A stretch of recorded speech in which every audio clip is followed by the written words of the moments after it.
everybody, Armand here, Cheese Skills. Welcome to the podcast. And today we are talking about out of the head, into the body, and what becomes possible when we start living in the body again. And this podcast is inspired by the quote from Eckhart Tolle, who says in his book, The Power of Now, when we lose contact with the inner body, we lose contact with being. And this was the quote that really started my internal journey because it resonated in such a deep way. And things started to move very quickly from there because it just woke me up. I was already sort of waking up, I guess, but that really woke me up. And it got me to asking some questions on when I'm not in my inner body, where am I then, right? Yeah. And of course, I quickly discovered and sort of already understood that I was living in my monkey mind. So that's where I was. Yeah, and with so many with us. Totally. I think when, especially looking at, our society these days, so many people are in their head all the times, and everything around you is kind of created to be in the mind. Absolutely. To be there all the time. Yeah, so, it's very mental. Yeah. That has a lot of consequences too. This disconnect that happens then, of course, right? And that we see and... and I think if you look around you, because especially if you outside a train station, beautiful example, if you look around you and you look at people, most people are distracted by their phones. That's where most. So they're not actually present where they are. They are somewhere else. They're somewhere, or they're still thinking about where they came from or where they're going to. Yeah, sure. Yeah. But actually, not many people are very present where they are at that particular moment, and that's what you see in a place like that. And it's not just train station is kind of, people traveling, but you see it everywhere. If you walk in the city, or not so much in nature though. Right. Although now when I walk in nature, I see a lot of people with headphones on, and maybe listening to podcasts. Yeah. But that's of course we're true. adding to the heap as well with this. Yeah. But so I think what you see around you is that, again, society is very mental, and we're distracted all the time. You just have to step out to get that. But also in your home, things are very much designed to kind of be in a state of heaviness and distraction. Yeah, I think that's true. Yeah, absolutely. That's I think you see it with cars, for instance, right? They have to park themselves, they have to drive themselves, they have to keep the car in between white lines. We have to put them full of airbags, of course, and protection. But the thing is, what happens with you when you're so distracted and when you're not present? So, I hear a lot of people complain with, I'm so busy in my head all the time. I'm stressed. I don't feel well. And what happens, and that's what you see society does, is that there is you kind of numb yourself from that feeling. Sure, but it's not only the head, of course. It's also the emotions that will come with it, and it's this part of that we're locked into that you could just describe as the survival brain, right? That we slowly but surely get pushed into as we grow up and get conditioned into, because we grow up around people that are older than you and have the same thing developed already, and so you take that over from them, and it gets conditioned over time to become more and more a thinking animal. And of course we can also make that even important, the way we think. And of course there's some truth in there as well. I'm not saying thoughts are bad per se, but when it goes unconscious and it's just out of the now constantly, and it's being busy with the past, and it's busy with the future, and it's constantly switching between these, with all the anxiety that happens from that, that creates a lot of problems. And of course the main thing is that you lose the being. You're more the becoming, or that what you were, and so that's the thing, and we all suffer from that, of course, because there is a suffering in that for sure. Yeah, it's also that we until we wake up, absolutely, right? And that's the thing. So you can recognize, when you observe people, you can recognize this contraction. I call it the contracted state because we're so focused in here, and it's so in that part of us that it leads to also what you see in the physiology, of course, to being uprooted, to a heaviness. There's no lightness, there's no openness, right? So, and that is because this contraction. You see the contraction in the body. So they go hand in hand, of course, as they communicate. Yeah. So I'm sure this is not new for you, right? As you're listening to this. So this has probably also gotten you into the internal arts, right? To somewhere you wake up from that contraction. I call it just suffering. You wake up from it, and it's like, wow, there must be. I feel disconnected. That's the word, Yeah. So when these glimpses come into your life where you do feel connected, it's like, whoa, And I'm sure many people have these experiences day by day that they have. But they're short-lived, and the pull is so hard because this part of our brain, this contracted part, is very reactive. Yeah. So everything it sees, what you hear, what you feel, we have developed certain ways to how to work with that, right? How we react with that unconsciously and start adding to it, So we see something, we create stories around it, and our brain starts reacting on itself.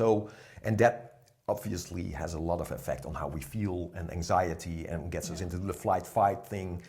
And but we do have glimpses. And the thing is, the beauty of it is when we start waking up to it, of course, when we start becoming aware. So now something else starts happening in us that starts to open up, right? And that's this observing mind that is like, wow, this is happening now. It's like you sort of jump out of yourself, and you see yourself, and you recognize the suffering. And this is, of course, when the awakening happens. And from that, it's like, okay. Yeah. And I think for me, I think it wasn't such an obvious moment when it happened, but I do know that at certain situations I would feel that. Mm-hmm. Yeah. And I was very young when I was actually doing meditation exercises where you actually practice this. So, but it's good to go back there and to observe where you are yourself, the situation, and then you see, you get more conscious. Yeah, absolutely. I think the thing is when you're in that contraction and there's this waking up and this expansion starts happening, you start recognizing that up to that point, you might have been involved in some practice or things that got you into that expansion, right? And that can be healthy stuff, and can be also be very, very unhealthy stuff. When we look at substances or things like that people would take to get more into an expanded, to get out of the contraction, just even if for a while. But it could also be that you were already a fan of nature, and you were on your bike, and you had these moments of presence, but as the mind was probably very unconscious still, there was still this unconscious thing in you, is that there was just not an awareness on that level yet. No. But you start climbing up to it. I mean, for everyone it's a little bit different, I think. Sometimes it goes slowly. Yeah. Or it was already there, and it was never lost per se, this presence, but it just was taken over. Yeah. Right? For some people, this might be suddenly waking up, like Eckhart Tolle describes in his book, for instance. Absolutely. Right? This is this sudden, very obvious awakening that he's going through. So, but I think the thing is, there even when you say the word expansion, there's a certain freedom in that, right? That's why I always say it's like contraction is suffering and expansion is freedom. Yeah.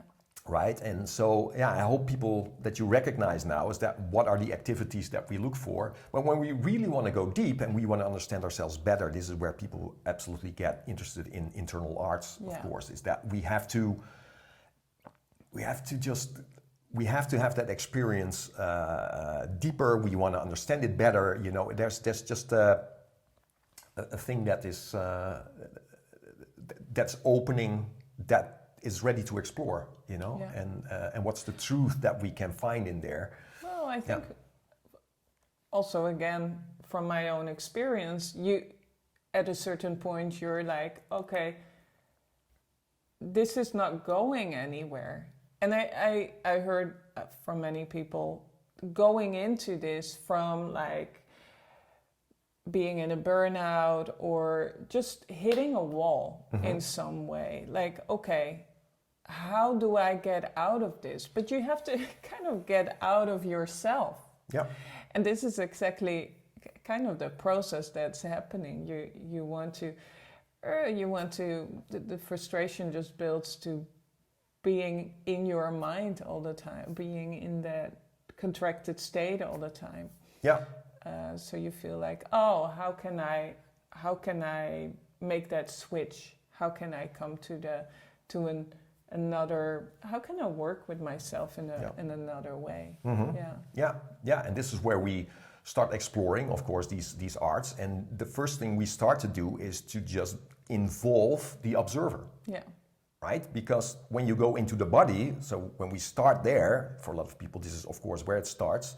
Although some people start with meditation, of course, but you know, there's absolutely similarities here because it's all mental in the end, right? It's all about this gap that starts happening between this contracted mental state, the reactive part of us, the analytical, part, and the observer. So, but it's this observer that's going to make the journey. Because the thinking mind, you can think about a joint, but that doesn't mean you're there. No. Yeah. And that's just in a nutshell what we're talking about, right? So when, let's say you get into the internal arts and we start with, let's say, standing practice. Now we have a clear path that has been developed over time and generations, of course, and being handed down as like a step-by-step approach to lead the observer into the body. Step by step. And the first thing we're doing is opening the joints. That's the thing. That's a thing that is out of the opening of the joints. A lot of things become possible, of course, but the first thing is that we have some direction that we can go to. So talking about the spine, talking about all the joints, that we have something to aim for and connect with. Yeah. And then of course start to open, which starts a process. So this is why we call that the first opening in the Qigong process, is the opening of the joints, because that creates the possibilities that can come out of there. But thinking about it, you know, as we meet a lot of people who, you know, that work with us, is that it's not that obvious that they already did that even, right? I've met a lot of people who do standing practice or haven't done that for a long time. Yeah, but not doing this. But not connecting with that. Yeah. They're standing there. Right? They didn't get the deeper instruction, the step-by-step approach that can, and I'm not saying that's everything. No. I'm saying these step-by-step approaches have an effect on you that get you deeper and deeper and deeper and create disconnection again. And what comes out of that and what is specifically for you, that is yours, of course, that's unique, but having that step-by-step approach means we have a method of stretching the mind into the body, this observer into the body again. Yeah, so it's not per se that obvious, right? Yeah, no, and I think, especially people coming here for the workshops, some of them have been practicing for quite a long time, but just missing those finer details. That's what they're looking for. Yeah. And then when you do give them that, I sometimes feel like my ballet teacher from when I was young, because we're to really open up a system again and directing them into, actually, when are you aligned? And it's such a huge change. It's when incredible. when this is happening again, when people are truly aligned with themselves, and you see the body shift, because the funny thing is, when somebody does his standing, and sometimes it's just minor Tweaks. twitches, yeah. And you feel it click. It clicks, yeah. And it you opens. just, Boop. yeah, it opens, and you see it in the eyes, you see it in the whole body structure. Yeah. That there it is. Yeah, and you see, and then you also start feeling that it's not just a physical thing. No. The whole energy opens, and the being starts opening and becomes present, right? So you check the alignment, you check the openness, you know, all that stuff. You start opening the joints, click. Yeah. Energy opens, because from the opening of the joints we get into the fascia, from the fascia get into the energy, from the energy we get into more and more formless, into the expansion, and the mind starts shooting out. But the thing is, when you come back even to the physical and the relationship between the physiology and how we feel, right, the state, then at a certain point you're going to see also that distracted people, they're not sexy to look at, because they just they're not there. Yeah. Because they're not there, Distracted people are not sexy. This is why we like to see, for instance, in ballet. Yeah. When you look at ballet, you see people who are super present. Yeah. And they have that embodiment of that presence and the expression of the energy, and they always finish what they start. Yeah. They're not like, they finish what they start. Yeah. And there's an expansion, and then they lead the energy out, and they fill the room with their presence. Yeah. Actors. Yes. Well, they have to be in their body because they have to express themselves. Of course, yeah, right. So right. you see that. Yeah. Actually, yeah. We had an actor here once. Yeah. And you could see that he was so connected with his body, and going into, alignment, you could see, that's easy for him to Absolutely. to get there. Yeah. Just a reminder that doing that for himself, not just for the acting, was a big thing for him. Yeah. But yeah, it's those, especially standing up, it's those minor details that give you the big impact, I think. Mm-hmm. The hands, the feet, especially the spine, the of course. spine. Yeah. Mm-hmm. But sometimes it's also just the neck, opening the neck. And we've made many videos on these foundational things, right? But the thing is, so it's not only a matter of connecting. From the connecting, we can start restoring. Yeah. And that's the thing, because bodies tell stories about, what happens with the person, and, the whole nervous system tells a story, and the contraction that starts to happen there as well. So it's out of this reconnecting and opening the joints, etc., and going into the fascia, we can start restoring and rebuilding the body. Yeah. And this is super important because it's our foundation. When we don't work there, and it will all be short-lived. Expansion will be very short-lived because the body is just working against it, right? So the thing is, when we start turning that around, start working on this foundation, start stretching, start opening, start strengthening the joints, start realigning, start rebuilding our structure, start grounding again. All these steps lead over time to a body that is not distracting us anymore, but is supporting expansion. And that's the almost like the paradox here is like the internal process is about going from this physical to more and more of the formless. It's like a coming home thing where we lead ourselves from this from the physical, the form, towards the formless, right? So, but going to the formless needs very strong form, and that's sort of the paradox, right? Yeah. So, strong fascia, strong joints need to be developed. It's not something you do 5 minutes a day. That's just not how it works, right? If you're really serious in getting a sustainable, open, foundational physical frame to support that, we have to work, right? Yeah.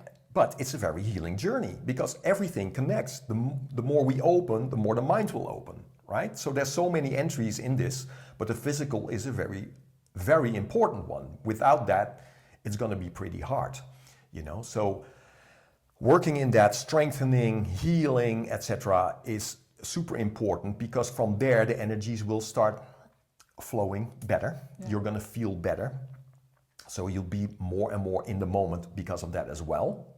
You become more and more body aware, of course, over time. Yeah. Also during your life, you know, because you're so living in your body again. You know, the thing is, every time you go in, you leave something behind. It's like breadcrumbs, right? From that fairy tale. So it's that thing is like every time you leave a breadcrumb, it's easier to come back to until it's just always there. Like we're talking to you right now, I'm in my body as well. Yeah. I'm aware of I'm sitting, I'm aware of how I'm moving, how open I am. All these things, I'm aware of that because that has become normal for me, right? Yeah. Where I was completely disconnected from that. Yeah, yeah. So, yeah, and out of that, you know, everything starts happening and can start opening.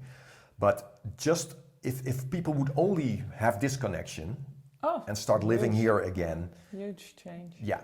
The level of mastery that can come from that, from presence to just the quality of your life, and yeah, you want to. It's also the connection back to feeling. It's of course, yeah. It's like thinking about what you said before, thinking about the body or feeling the body, and feeling the body again, where it's heavy, where it's light. I mean, for a lot of people, when they first start standing practice, the arms are so heavy. They just want to. Yeah, the shoulders are not open. There's so much tension in the system. Especially the shoulders, if you do computer work, the neck and everything. So it's so heavy, so you don't really want to go there. Building it, you feel like, now I feel the lightness coming in. There is flow in the body. Now I can feel it. And there's this different or this reconnection with yourself and the lightness and the openness of your body. It's just now I'm starting to trust my own feeling again. Actually the body awareness, it gives you it takes you a long way, because now your body is starting to tell you a lot of stories.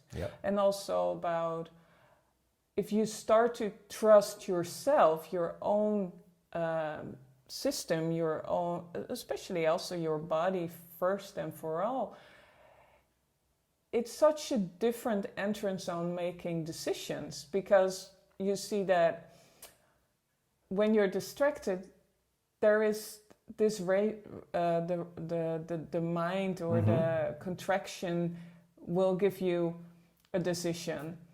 But most of the time it's not yours. Right. Most of the time it's been something that you read, something someone else has said, and you try to fit in, or...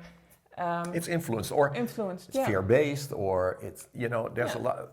it's a disconnected decision. Yeah, but now being connected with yourself, now you feel like, this feels good. It's more out of the stomach reaction, as we call it, the gut reaction. Like it's like, okay, does it feel okay? Do I feel this expansion when I think about it? Or do I feel this contraction? If I feel that contraction, maybe that's not a good idea. So it's also, this is also what follows from Reconnect to the body again. Yeah, absolutely. And this is this intelligence, right? Yeah. And for me, this is a huge thing that goes a long way. Yeah, so. Absolutely. So landing in that, coming home to that, you know, it sets up everything from. So the whole internal process starts in that.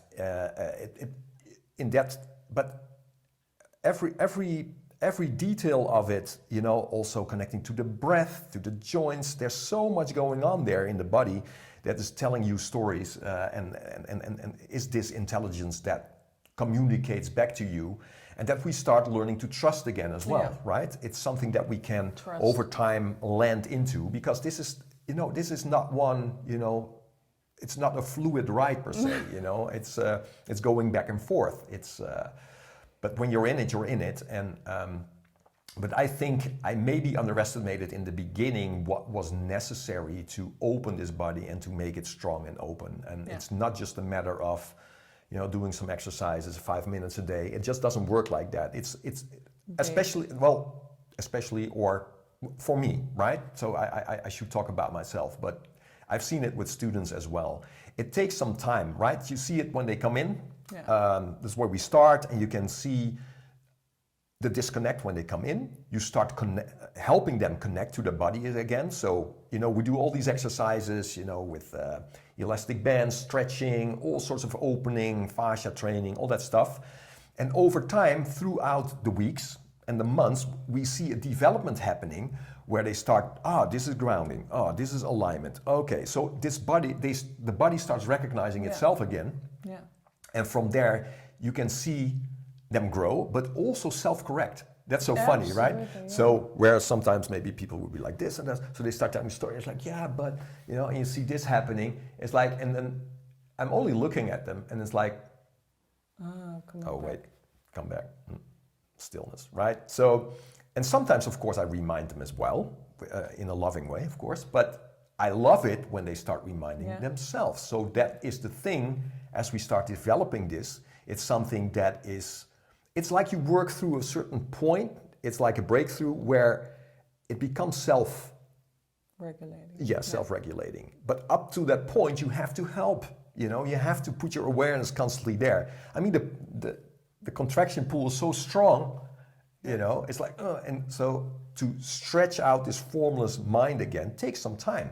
So this is why we have these step-by-step approaches to help people have that approach that we know will work, and has worked for generations and generations and generations, right? We're not going in haphazardly.